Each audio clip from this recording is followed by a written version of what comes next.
Hello दोस्तों, आज हम भारतीय साक्ष्य अधिनियम के इंडेक्स का रिवीजन करेंगे। इसमें बेसिकली जो है 4 पार्ट्स हैं। जैसे कि पहला पार्ट में जो है 2 सेक्शन आते हैं, दूसरे पार्ट्स में सेक्शन 3 से लेकर 50 तक है, और पार्ट 3 में आते हैं 51 से लेकर के और ये एविडेंस एक्ट के 103 तक।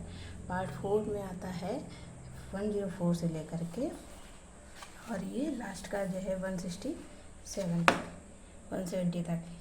ये 167 जो है एविडेंस एक्ट में सेक्शन, टोटल सेक्शन थे, और ये जो भारतीय साक्ष्य अधिनियम नया अधिनियम जो है अमेंडमेंट हुआ, तो ये एविडेंस एक्ट का ही नया अमेंडमेंट हुआ, तो ये भारतीय साक्ष्य अधिनियम में 170 सेक्शन है। अच्छा, पहला सेक्शन क्या कहता है? भारतीय संक्षिप्त नाम लागू होना और प्रारंभ। सेक्शन 2 में है परिभाषाएं। सेक्शन 3 में है विवादक तथ्यों और सुसंगत तथ्यों का साक्ष्य दिया जा सकेगा। अच्छा, ये पहले हिंदी में एक बार रिवीजन कर दे रहे हैं, फिर इंग्लिश वाले को एक बार इंग्लिश में भी रिवीजन कर देंगे, तो दोनों को ही अलग समझने में सही रहेगा, है ना। तो एक बार हिंदी में कर दे रही हूँ, फिर एक इसका इंग्लिश वर्जन में भी कर दूँगी। जो है जैसे संक्षिप्त नाम लागू होना और प्रारंभ, short title application and commencement. दूसरा है परिभाषाएं, डिफिनेशन। तीसरा सेक्शन 3 है विवादक तथ्यों और सुसंगत तथ्यों का साक्ष्य दिया जा सकेगा। एविडेंस में be given of facts in issue and relevant fact. Section 4 क्या कहता है कि एक ही समव्यवहार के भाग होने वाले तथ्यों की सुसंगति, relevancy of facts forming part of same transaction. वे तथ्य जो विवादक तथ्यों या सुसंगत तथ्यों के प्रसंग, हेतु या परिणाम हैं। Facts which are occasion, cause और effect of facts in issue और रिलेवेंट फैक्ट। सेक्शन 6 क्या कहता है? हेतु, तैयारी, पूर्व का या पश्चात का आचरण। सेक्शन 7 में है कि विवादक तथ्य या सुसंगत तथ्यों के स्पष्टीकरण या पुनः स्थापन के लिए आवश्यक तथ्य। सेक्शन 8 कहता है कि सामान्य परिकल्पना के बारे में षड्यंत्रकारी द्वारा कही गई बातें। सेक्शन 9 क्या कहता है कि वे तथ्य जो अन्यथा सुसंगत नहीं है कब सुसंगत है। सेक्शन 10 में बोला गया कि बताया गया कि रकम अवधारित करने के लिए न्यायालय को समर्थ करने की प्रवृत्ति रखने वाले तथ्य नुकसानी के लिए वादों में सुसंगत है। सेक्शन 11 क्या कहता है कि जबकि अधिकार या रूढ़ प्रश्नगत है तब सुसंगत तथ्य। सेक्शन 12 क्या कहते हैं? मन या शरीर की दशा या शारीरिक संवेदना का अस्तित्व दर्शित करने वाले तथ्य। सेक्शन 13 कहता है कि कार्य आकस्मिक या शाश्वत था, इस प्रश्न पर प्रकाश डालने वाले तथ्य। सेक्शन 14 क्या कहता है? कारोबार के अनुक्रम का अस्तित्व कब सुसंगत है। अच्छा, सेक्शन 15 क्या कहता है? स्वीकृति की परिभाषा है। सेक्शन 16 स्वीकृति के पक्षकार या उसके अभिकर्ता द्वारा स्वीकृति।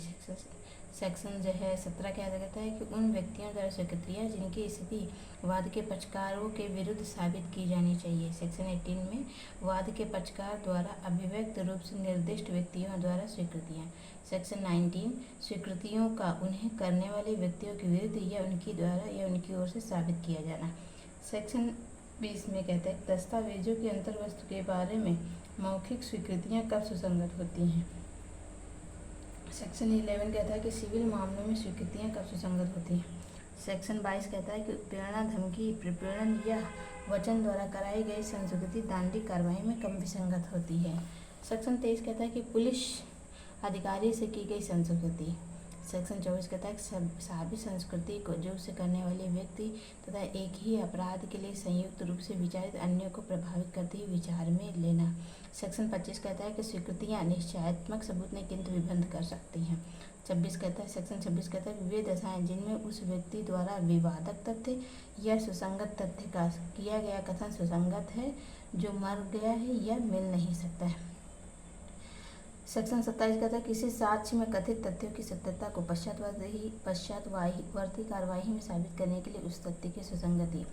सेक्शन 28 कहता है लेखा पुस्तकों की प्रविष्टियाँ कब सुसंगत हैं। सेक्शन 29 कहता है कर्तव्य पालन में की गई लोक अभिलेख या इलेक्ट्रॉनिकी अभिलेख की प्रविष्टियों की सुसंगति। सेक्शन 30 मानचित्रों, चार्टों और रेखांकों के कथनों की सुसंगति।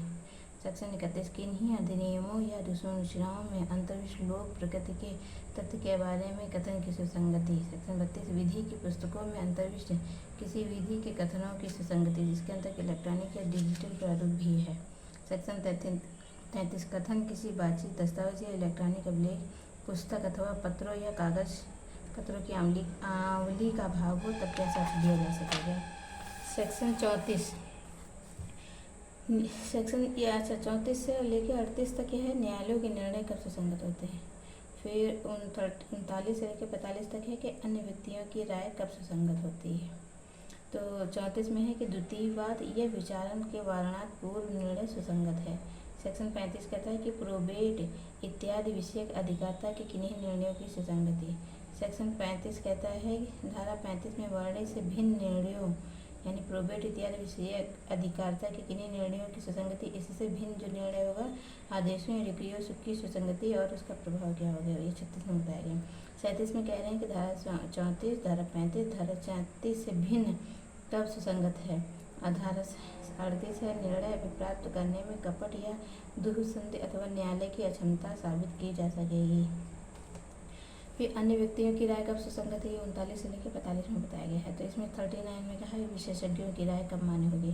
40 में है विशेषज्ञों की राय से संबंधित तथ्य। 41 में हस्तलेख या और डिजिटल हस्ताक्षर के बारे में राय कब सुसंगत है। 42 है साधारण रूढ़ या अधिकार के अस्तित्व के बारे में राय कब सुसंगत है। 43 प्रथाओं सिद्धांतों आदि के बारे में राय कब सुसंगत है। 44 नातेदारी के बारे में राय कब सुसंगत है। 45 राय के आधार कब सुसंगत है। सील कब सुसंगत है। 46 से लेकर 50 तक बताया गया है। तो सिविल मामलों में अध्यारोपित आचरण साबित करने के लिए सील विसंगत है। 47 में दांडिक मामलों में पूर्वतन अच्छा सील सुसंगत है। 48 में कतिपय मामलों में सील या पूर्व लैंगिक अनुभव के साक्ष्य का सुसंगत न होना। और ये 49 में कहा है सेक्शन 49 में उत्तर में होने के सिवाय पूर्वतन बुरा सील सुसंगत नहीं है। सेक्शन 50 नुकसानी पर प्रभाव डालने वाले सील। इस तरह से ये पार्ट 2 के सारे सेक्शन कंप्लीट हो गए। अब पार्ट 3 आता है जिसमें सबूत के बारे में बात की गई है। तो ये सेक्शन 51 से लेकर 103 तक है। इसका रिवीजन आज ही करें या कल करें, मेरे ख्याल से तो एक दिन में ही ख़त्म कर देना चाहिए। देखिए 103 फिर 104 से लेकर 170 तक जो है सेक्शन पार्ट 4 है, ऐसा करके है। आज ही रिवीजन कर डालो बहुत ज़्यादा से, फिर कल इसके जो है इसके सारे सेक्शन के डिटेल के बारे में बात करेंगे। ठीक है, थैंक यू।